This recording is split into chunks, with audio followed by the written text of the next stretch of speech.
జై తెలంగాణ. అందరికీ నమస్కారం. తెలంగాణ రాష్ట్రంలో కాంగ్రెస్ పార్టీ ఒక వింత ప్రకటనలు, వింత కార్యక్రమాలు తీసుకుంటా ఉంది.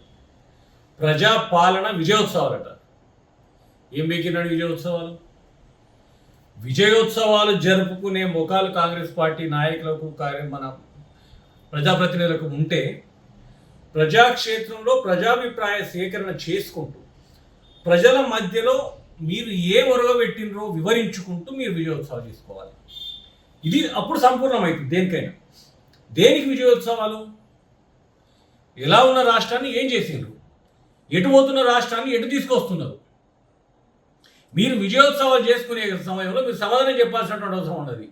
హైడ్రా పేరు మీద ఎంతో మంది పేద మధ్యతరగతి ప్రజలను రోడ్లపైన పడేసి అన్నమో రామచంద్రుడు లబోదిబో గుండెలు బాదుకుని ఆత్మహత్య చేసుకునే పరిస్థితి కల్పించింది మీ కాంగ్రెస్ ప్రభుత్వం.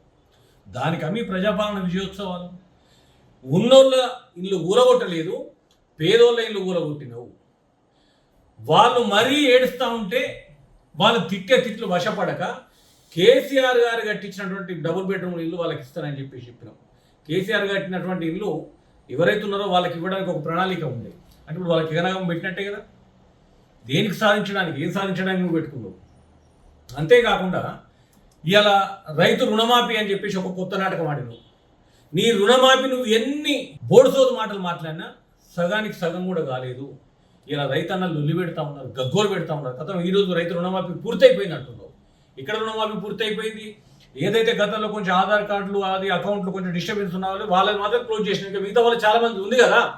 దీనికి ప్రజాపాలన విజయోత్సవాలు. ఇలా పెన్షన్ 4,000 అన్నావు, గతంలో వచ్చిన 2,000 కూడా 2 నెలలు ఎగబెట్టినావు. అవి వస్తే లేవో నమ్మకం లేదు. ఉన్న 2,000 కూడా ఇవ్వలేకపోతున్నావు. దీనికి విజయోత్సవాలు. రైతు భరోసా 15,000 అన్నావు.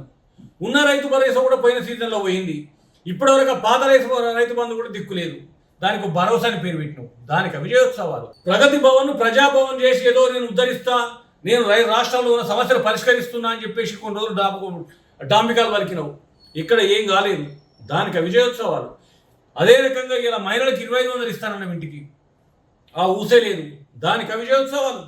ఉద్యమకారులకు 2 గుంటలు జాగిచ్చి ఇంటికి అయ్యే పైసలు ఇస్తానన్నావు, ఆ ఊసే లేదు. దానికి విజయోత్సవాలు.